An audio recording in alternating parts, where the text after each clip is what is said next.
और लेके जाना तो क्या पाप की गठरी काल लायो माटी कस जायो माटी एक दिन काया तेरी मिल जाएगी माटी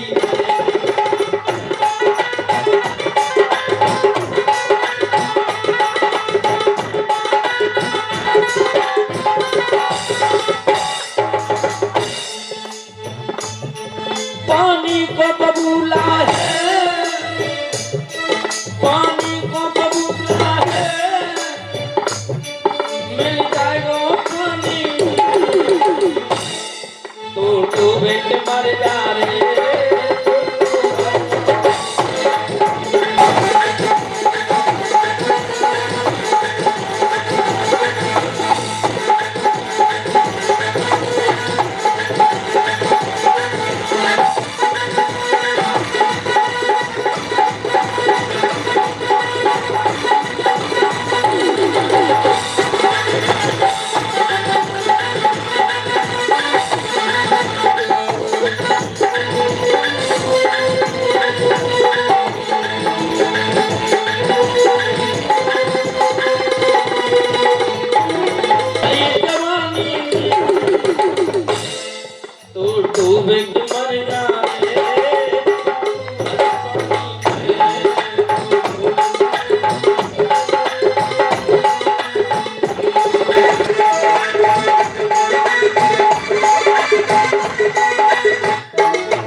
नहीं देश में रहना है तो इसलिए हम अगर संसार में आए हैं तो अपने लक्ष्य को पाने के लिए आए। हम लक्ष्य तक नहीं पहुंच पाए तो जीवन अधूरा रह जाएगा, ये जीवन बेकार है।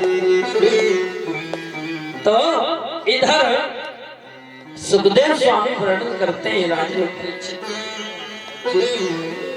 इधर जब ब्रह्मा जी ने 100 वर्ष तक दिव्य तप किया, तप करने के बाद उनका अंतःकरण शुद्ध हो गया और अपने लक्ष्य को जान गए कि मैं कौन हूं। अरे अपने आप को तो करना क्या है, कहां हूं। रामकृष्ण परमहंस जी के पास में एक व्यक्ति गया और जाकर के उसने यही सवाल किया था। उसने यही सवाल किया था, बोले बाबा, बोले हाँ, मैंने सुना है तुम्हारे पास काली माता आती है। बोले आती है। तो आती है तो क्या किया जाए। बोले आती है तो एक काम करिए ना महाराज, वो उसे आप मेरे पास भेज दे। बोले तुम्हारे पास तो भेज दूंगा लेकिन तुम अपना मुझे पता बता दो। रामकृष्ण परमहंस जी महाराज जब कहने लगे कि तुम अपना पता बता दो, बोले वो फलाना गांव है मेरा, ये नाम है और फलानी जगह पर मैं रहता हूं। बोले वहां तो तुम किसी मकान का पता बता रहे, अपना पता बताओ। फिर उसने दुकान का पता, फलानी जगह पर मेरी अमुक जगह पर दुकान है मेरी, वहीं मैं मिलूंगा। बोले वो तो दुकान है, वो दुकान का पता नहीं पूछ रहा हूं मैं, तुम्हारा पता पूछ रहा हूं, तुम कहां रहते हो। बोले हम ये। बोले ये तो तुम्हारी छाती है, ये तुम कहां हो। बोले महाराज ये मैं हूं ना, मैं। बोले नहीं ये तुम्हारा सिर है, अपना पता बताने में भी सक्षम नहीं हो है? तो कम से कम अपना तो पता जान जाओ कि मैं कहां हूं है?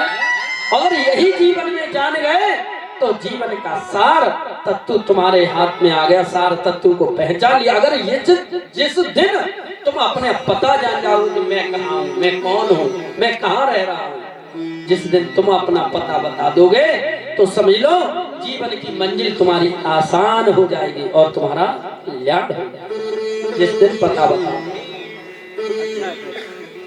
मेरी मंजिल का किसी से पता पाया नहीं जाता और जहां मैं रहता हूं वहां फरिश्ता से भी जाया नहीं जाता। और ऐसा ही नहीं भक्तों, कहा भी है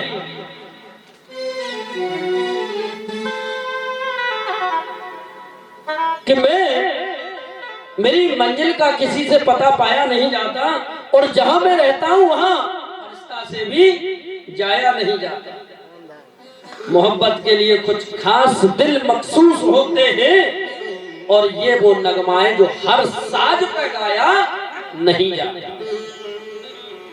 तो जिस दिन अपनी मंजिल का पता पा जाओगे ना, उसी दिन जीवन सरल बन जाएगा, सरल हो जाएगा। और नहीं तो ये जीवन तो कष्टों से कांटों से घिरा हुआ जीवन है, ये सरल जीवन नहीं मानता, सरल नहीं है। तो आज उसी समय सुखदेव स्वामी वर्णन करते राजन परीक्षित, जब ब्रह्मा जी पहचान गए कि मैं तो सृष्टि का रचयिता हूं और मुझे सृष्टि का सृजन करना है। सृष्टि का सृजन किया। सबसे पहले ब्रह्मा जी ने मां, घड़ी, पक्ष इत्यादि इसका निर्माण किया। देवता, असुर, राक्षस, पितर इत्यादि इसका निर्माण किया। फिर दूसरी सृष्टि रची। सनकम च सनंदनम सनातन मथात्मभू सनत कुमारम च मुनि निष्क्रियानयोदरे तसः। इस प्रकार से ब्रह्मा जी ने सृष्टि रची। दूसरी सनक, सनंदन, सनातन, सनत कुमार, चार बालेश्वरों को। और चारों बच्चों ने पैदा होते ही जैसे ही ब्रह्मा जी ने कहा बेटा बड़े हो जाओ, शादी कर लो, सृष्टि में थोड़ा सहयोग करना। चारों ने विचार किया बड़े हो जाएंगे तो बड़े होकर के तो शादी भी करनी पड़ेगी। चारों ने विचार किया बड़े होना ही मत, तो शादी करने की नौबत बड़े ही मत हो, ऐसे ही बने ना, आज जरूरत है। चारों बोले पिताजी हमें तो वरदान दे दो। बोले मांग लो। बोले हमें तो ऐसा ही वरदान दे दो कि हम तो इतने ही बड़े बने रहे, जहाँ से बड़े 5 वर्ष से कबू 6 वर्ष क्यों नहीं है। तो ब्रह्मा जी चक्कर में पड़ गए। बोले तथास्तु, वरदान तो दे डाला उन्होंने, कहीं माया और नहीं लगे हमें। तो यही 5 वर्ष के वो बालक थे, सनक, सनंदन, सनातन। चारों को वरदान दे दिया, लेकिन उन्हें क्रोध आ गया। क्रोध के कारण वही क्रोध भक्तियों के मध्य से नील और लोहित रंग के रूप में परिणत हो गया। उससे एक बालक पैदा हुआ जिसका नाम रुद्र रखा। रुद्र जब रोने लगा तो रुद्र रख दिया। तो पितामह ब्रह्मा जी ने कहा रुद्र उठो। बोले इतना बुरा नाम रुद्र का, तुम पैदा होते ही रोने लगे इसलिए प्रजा तो तुम्हें रुद्र के ही नाम से जानेगी। बोले ठीक है, मेरे लिए क्या आदेश है? का सृष्टि का सृजन करो। भोले बाबा ने सृष्टि रची।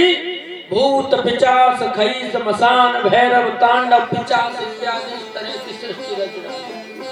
अब तो ब्रह्मा जी की सृष्टि घबराने लगी। तो उन्होंने कहा अभी तुम्हारा अंतःकरण शुद्ध नहीं हुआ है रुद्र, तुम तपस्या करो, उसके बाद में सृष्टि रचना। बोले ठीक। इधर भोले बाबा तपस्या में संलग्न और उधर ब्रह्मा जी ने फिर से सृष्टि का सृजन किया है। उन्होंने मन से मरीच, नेत्रों से अत्रि, हाथ से क्रतु, त्वचा से भृगु, प्राण से वशिष्ठ, अंगूठे से दक्ष और गोद से नारद और वाणी से सरस्वती नाम की कन्या को पैदा किया। जो सरस्वती नाम की कन्या बहुत सुंदर थी, लेकिन वो वासनाहीन थी। कि वाचम दुहित्रम तन्वी स्वयंभू हरति मनः अकामाम चकुमे छन्तः सकामयति नुसृतम। जब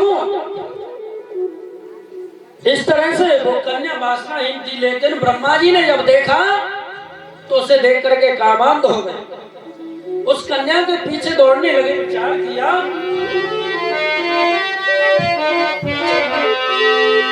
कि तेल के बिना सूखा दीपक और जिस तरह नहीं जल सकता है,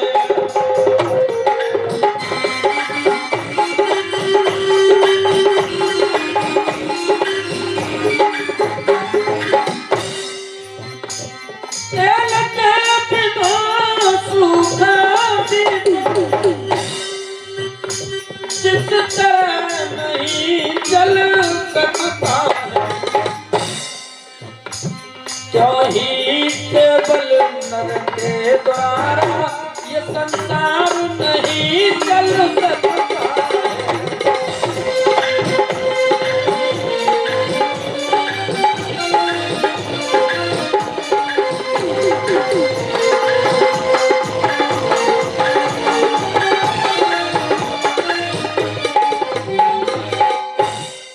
केवल नर से सृष्टि का सृजन नहीं हो सकते। सुना तो ब्रह्मा जी देखो, ब्रह्मा जी अपनी नजरों में गिर गए। अच्छा एक बात बता, कोई भी जीवन में ऐसा काम करो कि दुनिया वालों की नजर से गिर जाओ। अरे दुनिया वालों की नजर से गिर जाओ तो भले गिर जाओ, अगर गिर जाओगे तो एक बार उठने का प्रयत्न जरूर करोगे कि दुनिया वालों की नजर में फिर उठ जाए। लेकिन अगर ऐसा कोई काम कभी जिंदगी में मत करना ताकि खुद की नजरों में गिर जाओ। क्यों? अगर जिस दिन अपनी नजरों में गिर गए तो दुनिया में कोई उठाने वाला पैदा नहीं होगा। जिस दिन अपनी नजरों में गिर गए, जो अपनी नजरों में गिर गया वो हमेशा के लिए मर गया। तो आज उसी समय ब्रह्मा जी ने उस शरीर का त्याग कर दिया और नया शरीर धारण किया, और नया शरीर धारण करके फिर से उन्होंने सृष्टि का सृजन किया है। ध्यान रखो कैसे?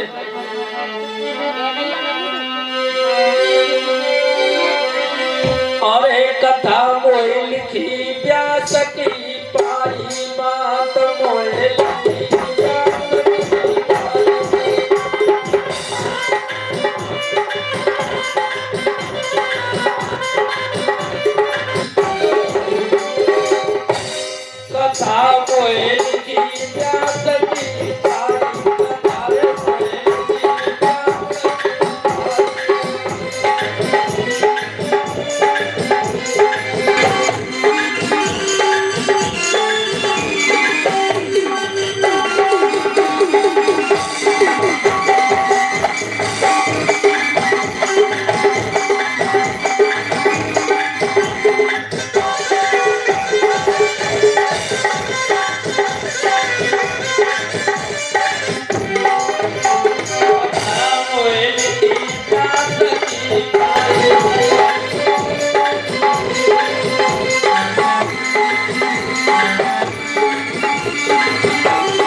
कथाओं में ध्यान दइयो तो नाचे में ध्यान देकर।